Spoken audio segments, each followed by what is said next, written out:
Hi guys, I'm Vikram and today I will start use of headed. How to use headed in the sentence और ये किस tense के तहत पड़ता है, तो आज हम समझेंगे कि कैसे हम हेडेड का यूज़ सेंटेंस में करते हैं। तो पहले हम ये समझ लेते हैं कि हेडेड का यूज़ पास्ट परफेक्ट टेंस के नियम के अनुसार किया जाता है और जब भी दो हेड साथ में आए तो पहला हेड हमेशा हेल्पिंग वर्ब कहलाता है, तो सेकंड वाला हेड मुख्य क्रिया की थर्ड फॉर्म कहलाता है। तो ध्यान से समझे यहाँ पर कि पास्ट परफेक्ट टेंस अर्थात कोई भी कार्य क्रिया जो कि पूर्ण रूप से हो चुकी थी, तो इस प्रकार के वाक्य पास्ट परफेक्ट टेंस के तहत बोले जाते हैं। और लास्ट वीडियो लेक्चर में हमने पास्ट परफेक्ट टेंस के बारे में ब्रीफली पढ़ा था और यदि ये वीडियो लेक्चर नहीं देखा है तो आप डिस्क्रिप्शन में जाके वीडियो लेक्चर देख सकते हैं, जिससे कि आपको पास्ट परफेक्ट टेंस अच्छे से समझ में आ जाए। इस वीडियो लेक्चर में हम जानेंगे कि यूज़ ऑफ हेडेड कैसे हम एक हेड व सेकंड हेड का साथ में यूज़ करके सेंटेंस को फ्रेम कर सकते हैं। और इस तरह की लैंग्वेज का यूज़ कई बार मूवीज़ में, जो हॉलीवुड मूवीज़ होती है, फॉरेनर्स होते हैं, वो यूज़ करते हैं इस तरह के लैंग्वेज का, तो ये सीखना बहुत ज़रूरी है। तो ध्यान से समझे यहाँ पर यूज़ ऑफ हेडेड। तो रूल होता है कि subject plus head plus object. तो जब भी दो हेड साथ में हो और सेंटेंस में गिवन हो प्लस ऑब्जेक्ट, तो याद रखें कि फर्स्ट हेड हमेशा हेल्पिंग वर्ब कहलाता है। क्या कहलाता है? फर्स्ट हेड हेल्पिंग वर्ब कहलाता है, सेकंड हेड क्या कहलाता है? मेन वर्ब की थर्ड फॉर्म। तो फर्स्ट हेड हेल्पिंग वर्ब कहलाता है, तो सेकंड हेड कैसे वर्क करता है? मेन वर्ब की थर्ड फॉर्म की तरह ये वर्क करता है। और याद रखें कि हैज़ व हैव पढ़ती है कौन सी फॉर्म में? फर्स्ट फॉर्म में। हेड पढ़ती है सेकंड फॉर्म में एंड हेड पढ़ती है थर्ड फॉर्म में। तो हेड सेकंड फॉर्म भी होती है और हेड थर्ड फॉर्म भी होती है। तो हेड कब सेकंड फॉर्म होती है? तो याद रखें जब भी सब्जेक्ट के तुरंत बाद हेड हो और हेड के तुरंत बाद अगर ऑब्जेक्ट गिवन हो, तो याद रखें हेड क्या कहलाता है? आपके सेकंड फॉर्म कहलाता है, मुख्य क्रिया की सेकंड फॉर्म। और जब भी हेड के तुरंत बाद दोबारा हेड हो फिर ऑब्जेक्ट गिवन हो, तो याद रखें फर्स्ट हेड हेल्पिंग वर्ब कहलाता है, सेकंड वाला हेड मुख्य क्रिया की थर्ड फॉर्म का वर्क करता है। तो आज हम जानेंगे कि इस हेड का अर्थ कैसे हम सेंटेंस में समझेंगे। तो यहाँ ध्यान से देखिए, आपके सामने कुछ वर्ड्स गिवन है, उन वर्ड्स के स्थान पर उनको रिप्लेस करके उनके स्थान पर हम हेड का यूज़ कर सकते हैं, जिससे कि जो हमारा स्पोकन का पार्ट है वो इजी हो जाए। और कई बार हमें ऐसी इंग्लिश सुनने को मिलती है, कई बार हॉलीवुड मूवीज़ में, और कई बार फॉरेनर्स यूज़ करते हैं इस तरह के लैंग्वेज का, जो कि हमारे लैंग्वेज का और जो कि हमारे स्पोकन का बहुत ही इंपॉर्टेंट पार्ट है। तो ध्यान से समझें इस चीज़ को और पूरे वीडियो लेक्चर को देखें, तब जाके आप इस वीडियो लेक्चर को पूरा समझ पाएंगे। तो ध्यान से देखें कि इस हेड का यूज़ आप कहाँ कर सकते हैं? इटन के स्थान पर। कहाँ कर सकते हैं? इटन। ईट होती है इसकी फर्स्ट फॉर्म, सेकंड फॉर्म होती है एट, थर्ड फॉर्म होती है इटन। तो मैंने यहाँ पर डायरेक्टली थर्ड फॉर्म लिखी है सबकी, ताकि हम यहाँ पर हेड के स्थान अर्थात इनके स्थान पर हम किसका यूज़ कर सकते हैं? हेड का यूज़ कर सकते हैं। अर्थात आप जब भी कहते हैं कि आई हैव ईटन फूड या फिर आई हैड ईटन फूड, आप प्रेजेंट परफेक्ट टेंस में बोलते हैं आई हैव ईटन फूड और पास्ट परफेक्ट टेंस में बोलते हैं आई हैड ईटन फूड। अर्थात मैं खाना खा चुका हूँ तो आई हैव ईटन फूड, और मैं खाना खा चुका था तो आई हैड ईटन फूड। तो यहाँ ध्यान दें कि आप इस ईटन के स्थान पर आप हेडेड का यूज़ कर सकते हैं। कैसे? मैं खाना खा चुका था, आई हैडेड फूड, और लोकल लेवल इंग्लिश में आप क्या बोलते हैं? I had eaten food. तो याद रखें आप जब भी अगर आप इस तरह से इंग्लिश को बोलेंगे आई हैडेड फूड, तो जिससे कि क्या होगा, आपका जो पार्ट होगा स्पोकन का वो क्या रहेगा? बेटर रहेगा। नेक्स्ट है टेकन। वह चाय पी चुकी थी, सी हैड टेकन टी। तो टेकन के स्थान पर आप क्या बोल सकते हो? सी हैडेड टी। तो इस तरह से हम लैंग्वेज को समझ सकते हैं। तो याद रखें इस हेड का यूज़ ईटन, टेकन मतलब ले चुका, ड्रंक पी चुका, डन कर चुका, कंप्लीटेड पूरा कर चुका, गोट प्राप्त कर चुका, केप्ट रख चुका, पुट डाल चुका, स्पेंट बिता चुका, स्पेंट खर्च कर चुका। स्पेलिंग दोनों की सेम है, लेकिन कैसे होगा इसका डिफरेंस तो समझेंगे एग्जाम्पल के थ्रू बाद में। रिसीव्ड प्राप्त कर चुका, इन्वेस्टेड निवेश कर चुका, फाउंड मिल चुका। तो अब समझते हैं इसको एग्जाम्पल के थ्रू स्टेप बाय स्टेप, जिससे कि जो आपका यूज़ ऑफ हेडेड है वो क्लियर हो जाए। तो ध्यान से समझे यहाँ पर एग्जाम्पल। पहले हम बात करते हैं ईटन की। वह खाना खा चुका था। इसी सेंटेंस को हम दूसरे तरीके से क्या बोल सकते हैं? उसने खाना खाया था। तो याद रखें उसने खाना खाया था या फिर वह खाना खा चुका था, दोनों ही तरह की हिंदी एक ही टेंस से बनाई जाती है। वो टेंस है आपका पास्ट परफेक्ट टेंस। तो वह के लिए क्या यूज़ करेंगे हम? ही। और ही के साथ क्या होगा? फॉर्मूले में हेड यूज़ करेंगे, और हेड के तुरंत बाद क्या यूज़ करेंगे हम? दोबारा हेड यूज़ करेंगे। ही हैडेड फूड। अब जो आपने सेकंड हेड यूज़ किया है उसके स्थान पर आप क्या यूज़ करते हैं, लोकल लेवल इंग्लिश में ईटन यूज़ करते हैं। तो सेंटेंस क्या बनता है आपका, ही हैड ईटन फूड। तो आप हायर लेवल इंग्लिश में डायरेक्टली बोल सकते हैं ही हैडेड फूड, जिससे कि आपका जो स्पोकन का पार्ट है, आपके लैंग्वेज का पार्ट है, वो क्या हो जाएगा, आपका ईजी हो जाएगा। अगर आप चाहते हैं कि आपकी जो लैंग्वेज का पार्ट है वो ईजी हो जाए, तो आप इस तरीके से हेडेड का यूज़ करके सेंटेंस को फ्रेम कर सकते हैं, जिससे कि जो आपका स्पोकन का पार्ट है वो अच्छे से क्लियर हो जाए। तो सेंटेंस क्या बना, वह खाना खा चुका था, ही हैड फूड। जब इसका नेगेटिव बनाना हो क्या बनेगा, ध्यान से समझे इस चीज़ को, वह खाना नहीं खा चुका था, he had not had food. तो हैड के बाद नोट यूज़ करेंगे, फर्स्ट हेड के बाद आपको नोट यूज़ करना है, अर्थात थर्ड नंबर पर नोट यूज़ करना है, he had not had food. और चाहे तो शॉर्ट फॉर्म में से बोल सकते हैं ही हैडंट हैड फूड। और इंटरोगेटिव क्या होगा इसका, जब भी प्रश्न करोगे, क्या वह खाना खा चुका था, हैड ही हैड फूड, और क्या वह खाना नहीं खा चुका था, interrogative, had he not had food. तो इस तरीके से आप इस पार्ट को स्पोकन में यूज़ कर सकते हैं। तो कई बार आपको ये बुक्स में भी देखने को मिलता है, तो याद रखें कि ये गलत नहीं है, ये राइट है। डबल हेड का यूज़ करना सही है, वो सब जगह पे यूज़ नहीं कर सकते हैं। जो आपके सामने वर्ड्स गिवन है वहाँ पर आप इस हेड का यूज़ करके आपके सेंटेंस को ईजी बना सकते हैं। अब हम बात करते हैं नेक्स्ट सेंटेंस की। ये हमने सीखा अभी कि कैसे हम टेकन का व ईटन का यूज़ कर सकते हैं। तो अब बात करते हैं टेकन की। तुम डिनर कर चुके थे, तुम डिनर कर चुके थे, यू हैड डिनर। तो क्या यूज़ करेंगे हम, टेकन। अब क्या डिफरेंस है कि पहले हमने फूड के लिए ईटन यूज़ किया और डिनर के लिए हमने यहाँ पर क्या यूज़ किया है, टेकन यूज़ किया है। तो याद रखें, जब भी पहर के नाम आए, for example breakfast, snacks, lunch, brunch, dinner, supper, और यदि ये नाम आए तो याद रखें इन शब्दों के जगह पर आप ईटन का यूज़ ना करें, तो आपका स्पोकन होगा वो बेटर रहेगा। आप वहाँ पर क्या यूज़ करें, या तो टेकन यूज़ करें, और टेकन से भी बेटर है कि आप वहाँ पर हैड का यूज़ करें। क्लियर है। तो याद रखें कि जब भी आप यूज़ करें डिनर, ब्रेकफास्ट, स्नैक्स, ब्रंच, सपर, तो इन वर्ड्स के पहले आप ईटन का यूज़ ना करके टेकन या फिर बेटर रहेगा आप हेड का यूज़ करें। सेंटेंस क्या फ्रेम हुआ, तुम डिनर कर चुके थे, या फिर इसकी हिंदी क्या हो सकती है, तुमने डिनर किया था। तो हिंदी दो तरीके से होगी, लेकिन इंग्लिश जो होगी वो एक तरीके से फ्रेम होगी। कैसे, यू हैड डिनर, या फिर आप टेकन का यूज़ करके सेंटेंस को फ्रेम कर सकते हैं, यू हैड टेकन डिनर। तो याद रखें कि टेकन के स्थान पर आप किसका यूज़ कर सकते हैं, हेड का यूज़ कर सकते हैं। तो देखा आपने गाइस कि कितना इजी हो गया कि यहाँ पर चाहे डिनर आए, चाहे फूड आए, चाहे ब्रेकफास्ट आए, कुछ भी आए, आपको यहाँ पर क्या यूज़ करना है, थर्ड फॉर्म के स्थान पर हेड यूज़ करना है। क्लियर। अब हम बात करते हैं कि कैसे हम ड्रंक का यूज़ करते हैं। तो देखें यहाँ पर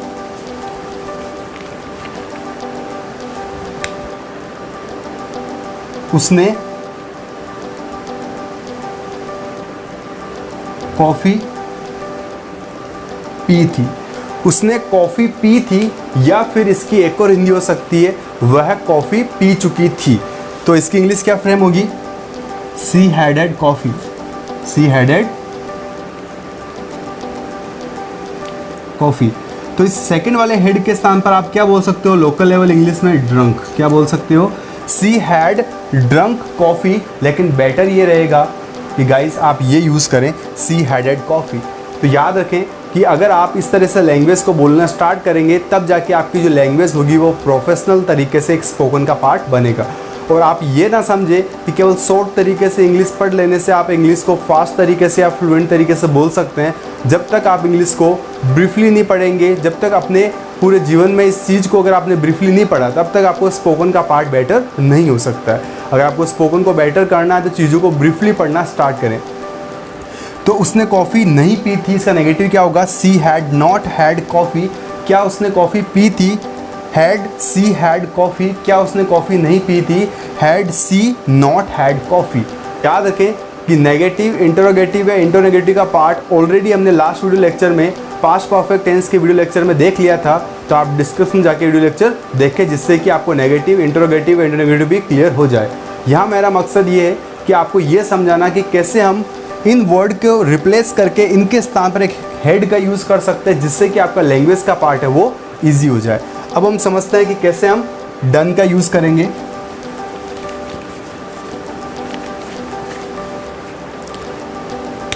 एग्जाम्पल है,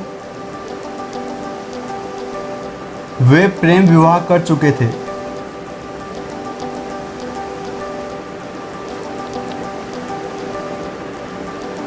वे प्रेम विवाह कर चुके थे, या फिर इसकी एक और हिंदी क्या हो सकती है, उन्होंने प्रेम विवाह किया था। तो इंग्लिश क्या फ्रेम होगी, दे।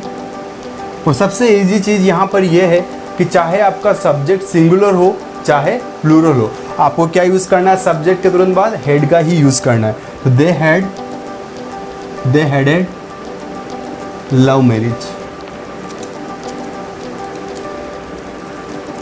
और याद रखें, इस हेड का मतलब आपको कहाँ से पता लगेगा, इस हेड का मतलब आपको पता लगेगा ऑब्जेक्ट को देख के। तो आपने यहाँ पर कॉफ़ी यूज़ किया था, तब हेड का अर्थ किससे निकला, ड्रंक या फिर टेकन से निकल सकता है, क्योंकि वो पीने वाली चीज़ है। और जब यहाँ पर खाने वाली बात आ गई तो इसका हेड का अर्थ किससे निकलेगा, टेकन या फिर ईटन से।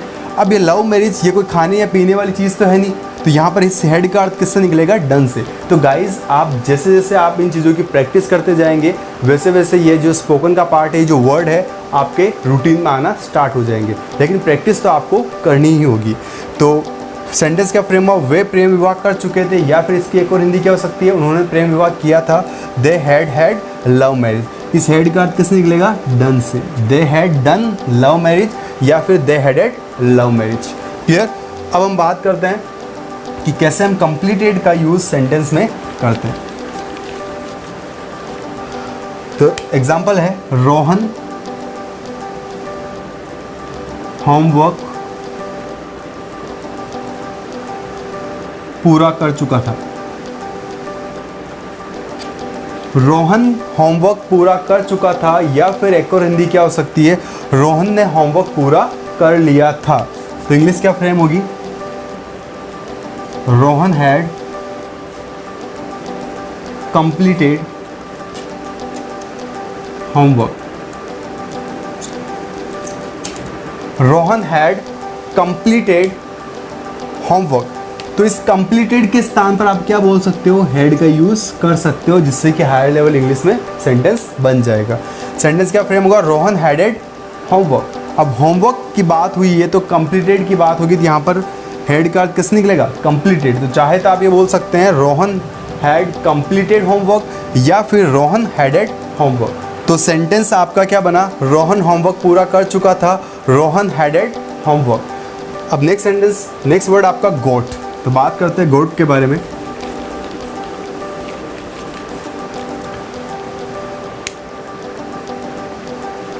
उसने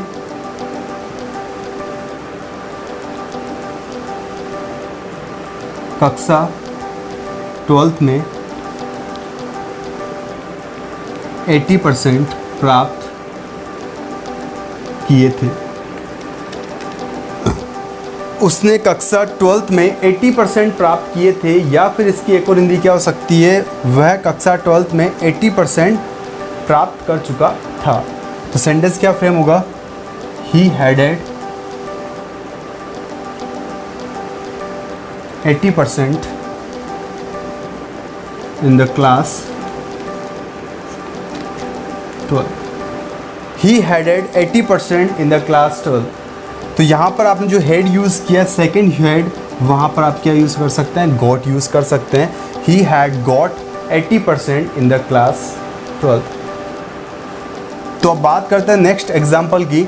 नेक्स्ट एग्जाम्पल किससे फ्रेम होगा आपका, कैप्ट से। किससे, कैप्ट। कैप्ट मीन्स रख चुका था। तो उसने किताबें टेबल पर रखी थी, या फिर इसकी एक और हिंदी क्या हो सकती है, वह किताबें टेबल पर रख चुका था। तो सेंटेंस क्या फ्रेम होगा, ही had books on the table. He headed books on the table. तो इस सेकंड हेड का अर्थ किससे निकलेगा यहाँ पर, कैप्ट से। किससे, कैप्ट से। He had kept books on the table, या फिर he headed books on the table. तो गाइज आपने देखा कि कैसे हम अगर सेंटेंस को, अगर आपको इजी बनाना है और स्पोकन को थोड़ा फ्लुएंट करना है, तो स्पोकन को अगर आपको फ्लुएंट करना तो याद रखें आप हेडेड का यूज़ करना स्टार्ट करें। He headed books on the table. कितना आसान हो गया सेंटेंस को बोलना, he headed books on the table. अब हम बात करते हैं नेक्स्ट आपका एग्जांपल पुट।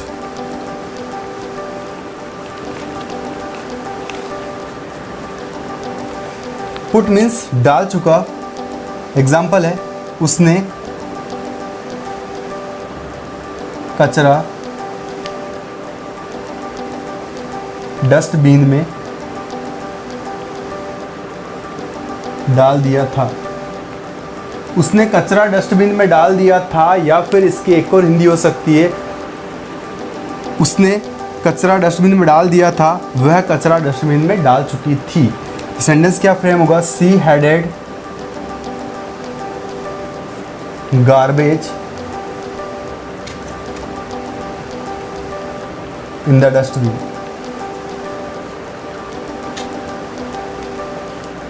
क्लियर।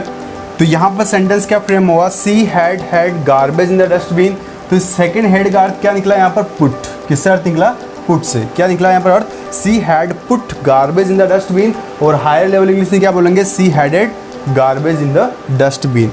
अब बात करते हैं नेक्स्ट आपका है स्पेंट। फर्स्ट वाले स्पेंट का अर्थ हम जानेंगे बीता चुका से, और सेकंड वाले हेड का अर्थ जानेंगे हम खर्च कर चुका। तो पहले स्पेंट के बारे में बात करते हैं। उन्होंने 3 दिन दिल्ली में बिताए थे। इसकी एक और हिंदी क्या हो सकती है, वे 3 दिन दिल्ली में बिता चुके थे। तो सेंटेंस क्या फ्रेम होगा, दे headed for 3 days in Delhi. They had for 3 days in Delhi. सो यहाँ पर सेकंड हेड का अर्थ किससे निकलेगा, यहाँ पर स्पेंट से। और स्पेंट का अर्थ किससे निकलेगा, बिता चुके। अर्थात they headed for 3 days in Delhi, या फिर they had spent for 3 days in Delhi। तो याद रखें जब भी यहाँ पर पीछे समय की बात हो रही है तो यहाँ पर स्पेंट का अर्थ किससे निकलेगा, बिता चुका से। और यहाँ पर अगर पैसों की बात हो, जैसे कि नेक्स्ट एग्जांपल में समझते हैं आप।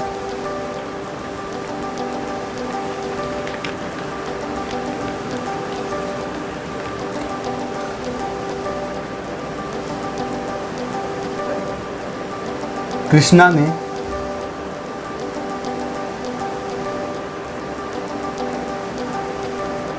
शॉपिंग में खूब सारे पैसे खर्च किए थे। कृष्णा ने शॉपिंग में खूब सारे पैसे खर्च किए थे, या फिर कृष्णा शॉपिंग में खूब सारे पैसे खर्च कर चुका था। सेंटेंस क्या फ्रेम हुआ देखें, Krishna had a lot of money in the shopping.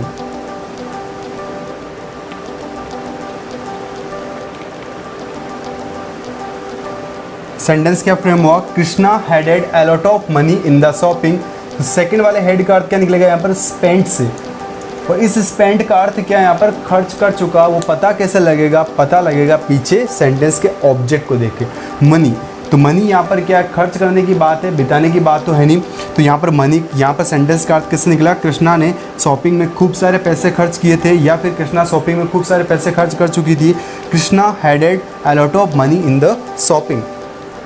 अब नेक्स्ट आपका रिसीव्ड। रिसीव्ड मतलब हो गया आपका प्राप्त कर चुका। तो ये प्राप्त करने का मतलब ये है कि जब भी कोई चीज़ जैसे लेटर, इनविटेशन, ये चीज़ अगर आपको प्राप्त हो तो वहाँ पर क्या यूज़ करते हैं हम, रिसीव्ड का यूज़ करते हैं। एग्जाम्पल देखें यहाँ पर, मुझे तुम्हारा पत्र प्राप्त हुआ था।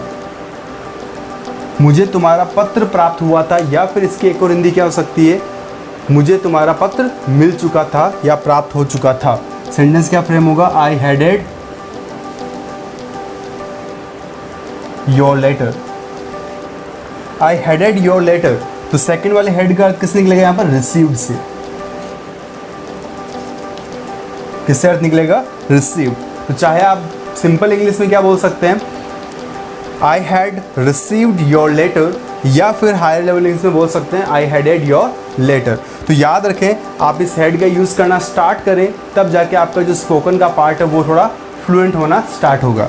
अब बात करते हैं नेक्स्ट आपका इन्वेस्टेड। इन्वेस्टेड का मतलब होता है निवेश कर चुका। और याद रखें, निवेश करने की बात कहाँ आती है? जहाँ से हमें कुछ प्रॉफिट या कुछ मिलने की बात हो तो वहाँ हम यूज़ करते हैं उस मनी को, तो उसे बोलते हैं इन्वेस्ट करना।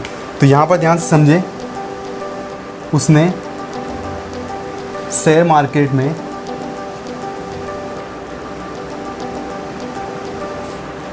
मार्केट में पैसे निवेश किए थे।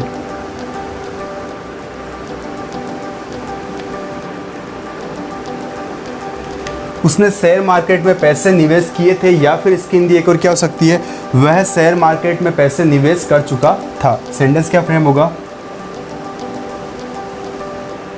He headed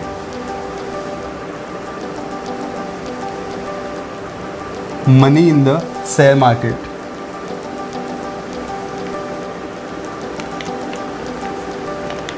he headed money in the share market. तो यहां पर हेड का अर्थ किससे निकलेगा? आपका इन्वेस्टेड।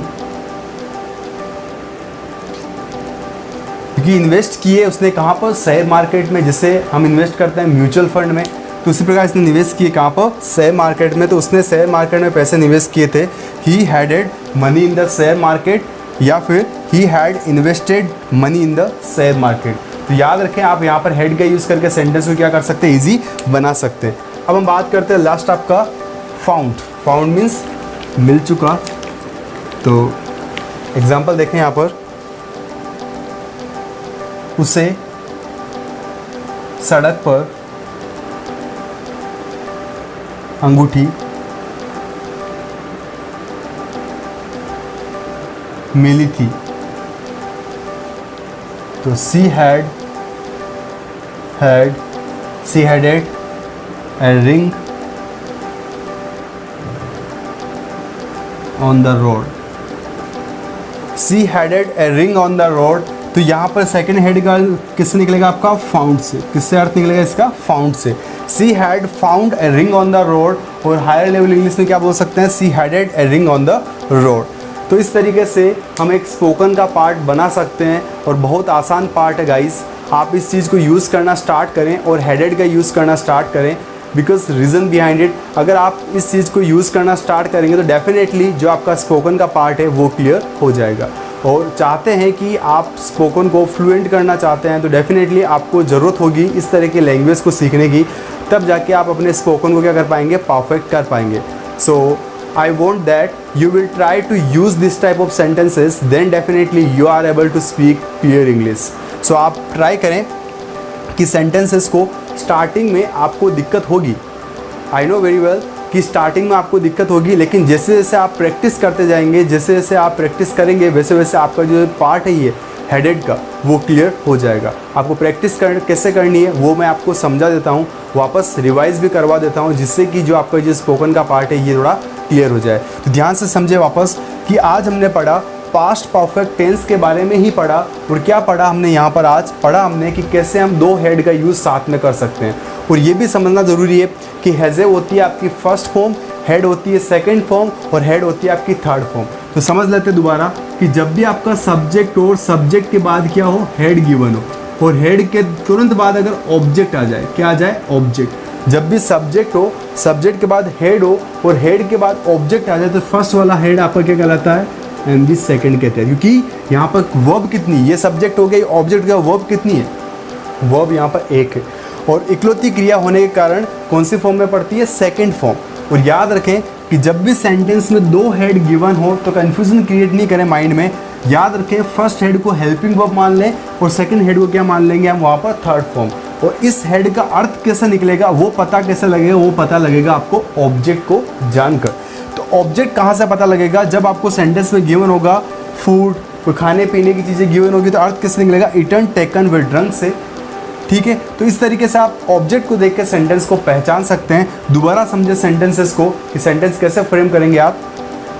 वह खाना खा चुका था, ही हैड फूड। तो लोकल लेवल इंग्लिश में क्या होगा, ही हैड ईटन फूड, वहाँ पर आप क्या बोल सकते हो, he had food. Next example, वह डिनर कर चुका था, ही हैड डिनर। वह कॉफ़ी पी चुकी थी, she had coffee. Way love marriage कर चुके थे, दे हैड लव मैरिज। वह होमवर्क पूरा कर चुका था, ही हैड होमवर्क। वह 12th क्लास में 80% प्राप्त कर चुका था, he had 80% in the class 12th। वह किताबें टेबल पर रख चुका था, he had books on the table. वह कचरा डस्टबिन में डाल चुकी थी, she had garbage in the dustbin. वे 3 दिन दिल्ली में बिता चुके थे, they had for 3 days in Delhi. वह शॉपिंग में खूब सारे पैसे खर्च कर चुकी थी, she had a lot of money in the shopping. मुझे तुम्हारा पत्र मिल चुका था या प्राप्त कर चुका था, मैं तुम्हारा पत्र प्राप्त कर चुका था, आई हैड योर लेटर। वे शेयर मार्केट में पैसे निवेश कर चुके थे, they had money in the share market. मुझे सड़क पर अंगूठी मिली थी, I had ring on the road. तो इस तरीके से आप सेंटेंस को यूज़ करें। आप और भी सेंटेंस लेके प्रैक्टिस करें, जिससे कि जो ये पार्ट है आपका हेडेड का वो क्लियर हो जाए। सो गाइस, आप ट्राई करें, ये बहुत ही ईजी पार्ट है, आपको थोड़ी प्रैक्टिस करने की ज़रूरत है। डेफिनेटली ये पार्ट आपका ईजी हो जाएगा, तो ट्राई करें। सो आज के लिए इतना ही, मिलेंगे नेक्स्ट वीडियो लेक्चर में। Thanks for watching this video.